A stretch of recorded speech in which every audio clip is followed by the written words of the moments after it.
story of Joseph the Dreamer, Genesis 37 to 50. Joseph was one of the youngest sons of Jacob and wife Rachel. They lived in Canaan, known as the Righteous One. He was favored by his father, who was born to his old age, who in turn gave him a coat of many colors. This prompted jealousy and later sold him to Potiphar, who is one of the Pharaoh's army in Egypt. Divine success enabled him to find favor in Potiphar's eyes and was appointed head of his estate. Attracted by his handsome look, Potiphar's wife enticed him, but Joseph resisted. However, Potiphar's wife turned the tables on Joseph, telling her husband that it was Joseph who enticed her. The angry master then placed him in prison.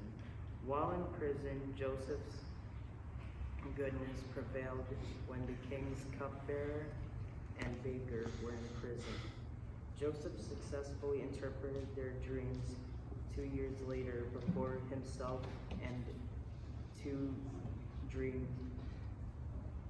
had two dreams which none of his advisors were able to explain. Joseph then interpreted Pharaoh's dreams as being divine prediction for 7 years of plenty followed by 7 years of famine, and advised Pharaoh to prepare storing grain during the first 7 years. Impressed by Joseph's wisdom, Pharaoh appointed him as ruler and tasked him with preparing the nation for the years of famine. The effects of famine were felt in Canaan, where Joseph's family lived. Hearing that there was grain in Egypt, Joseph's brothers went to buy from him, not realizing that he was their very own brother. He recognized them, but the brothers did not know who he was. Joseph could not keep it longer and said to his brothers, "I am Joseph, I am your brother, the one you sold. Do not worry and don't be angry at yourselves for selling me, because God has put me here to save our family from starving." So his father, his brother, and their families came to live in Egypt with Joseph and had all the food they needed.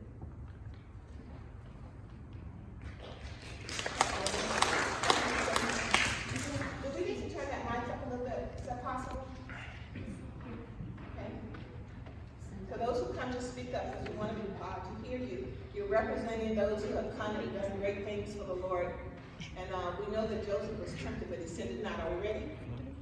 Get your voice ready. Oh, when the saints go marching in, when the saints go marching in, oh, what I want to be in the number, when the saints go marching in. So John the Apostle, his brother James, Peter, and Andrew were all partners in the fishing business before they became disciples of Jesus. John was the son of Zebedee, who was also a fisherman, and John's mother was named Salome, and some say that she was the sister of Jesus' mother Mary. And John pastored a church in Ephesus, and he communicated with other churches in that area. He advised and counseled many people who would later become believers in Jesus Christ as the Son of God. And by the order of the Roman Emperor Domitian, John was exiled to the island Patmos. And Domitian ordered his exile because he saw John as a threat to his rule. However, his popularity and influence in the Christian community continued through correspondence with all the churches, and John wrote the book of Revelation during his exile. And when he was released, he returned to Ephesus, and he founded and built churches all through Asia until he was old and died the 68th year after the Lord's Passover. And during his life, John wrote the book of John, and the 1st, 2nd, and 3rd book of John, and the book of Revelation. And near the end of his life, he said that he constantly repeated the phrase, "Little children, love one another." And he did that because he believed it was the Lord's most important commandment.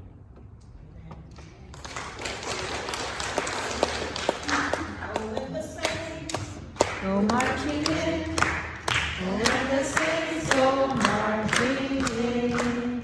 Oh Lord, I want to be in that number, when the saints go marching in. Hi, I'm Esther. Before I became a queen, I was an orphan. My cousin Mordecai had adopted me and raised me as his own. I later became the queen and the wife of the Persian king when his ex-wife refused to obey him. During the search of a new wife, the king held a royal beauty pageant where he would choose his new queen, and I was chosen for my beauty. My major achievement was saving my people from the decree of Haman. He set out to kill all the Jews on the 13th day of Adar, because Mordecai chose not to bow down before him, like the others did. Before telling the king about Haman's decree, I told Mordecai and my attendants to fast for 3 days and 3 nights. They fasted, and then I later went to the banquet that I had set, in which I invited Haman and the king. I told the king to spare my people. During this time, there is a law set that those who come see the king without being invited first was either killed or spared. When I told the king that it was Haman that wanted my people killed, the king immediately ordered him to be impaled. This taught me to have a godly, loving faith built on a loving and trusting relationship with God, to be brave, prayerful, and to take risks like she did. If we have a difficult situation, we can pray and fast just like Esther did.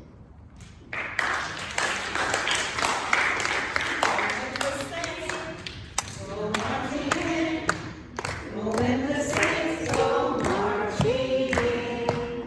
Oh Lord, I want to be in that number, when the saints go marching in.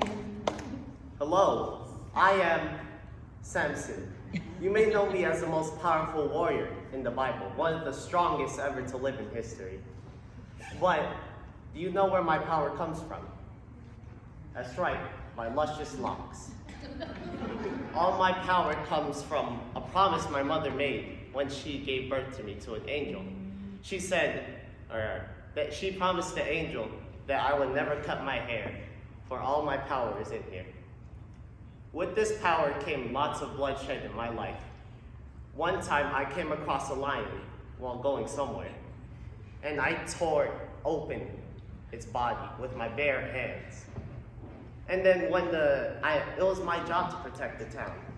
When the whole Palestinian army came over, I single-handedly slew them all with a donkey's jaw. That's it, by myself. But my downfall came when I fell for a woman named Delilah. Oh man.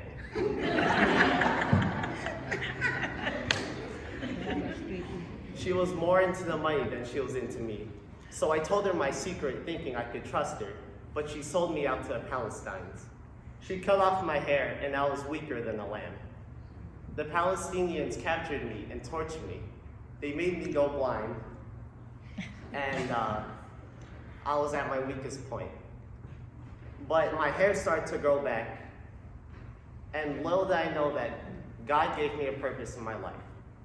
And even though I had betrayed him, he still gave me another chance. When I was in the temple with all the Palestinians gathered around, I tore down the pillars and took down the entire building with me, killing everyone and saving my people, the Israelites, from the Palestinian rule. The first person now. I chose this person because I was like Samson physically. The long hair made the costume easier to do. And so I learned 3 major things from Samson.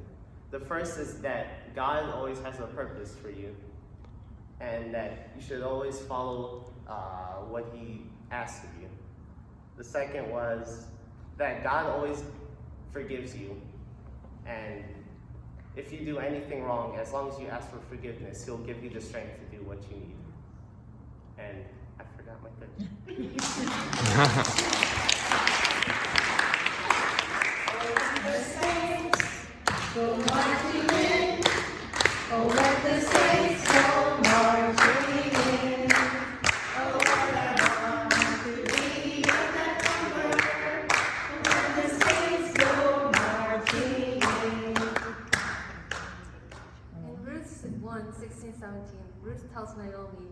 Israel, mother-in-law. Where you go, I will go, and where you stay, I will stay. Your people will be my people, and your God will be my God. Where you die, I will die, and there I will be buried. May the Lord deal with me, be it ever so severely, if ever death separates you and me. So basically, Ruth follows Naomi around everywhere, even if she doesn't need to.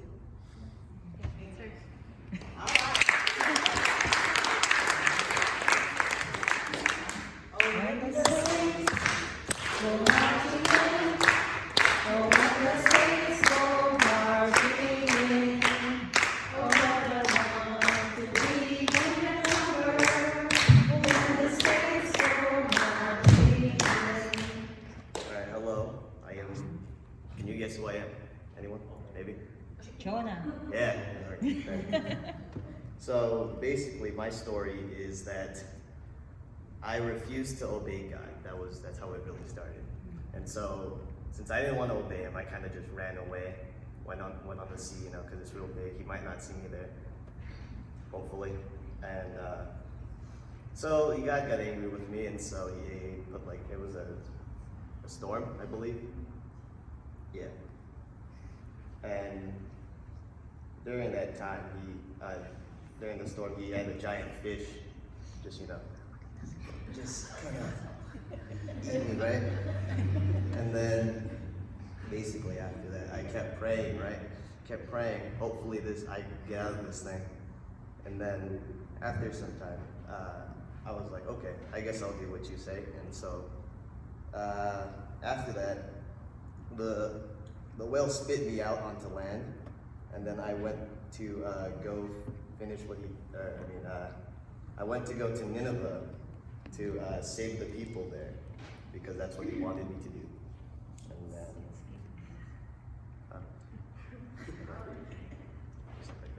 and then, yeah. Praise God.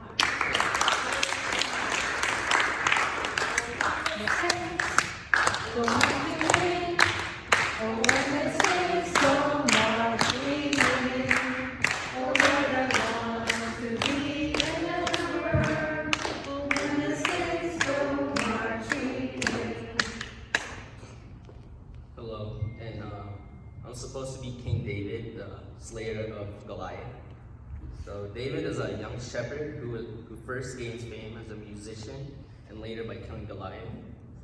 He becomes a favorite of King Saul and a close friend of Saul's son, Jonathan, and he was also the second king of Israel.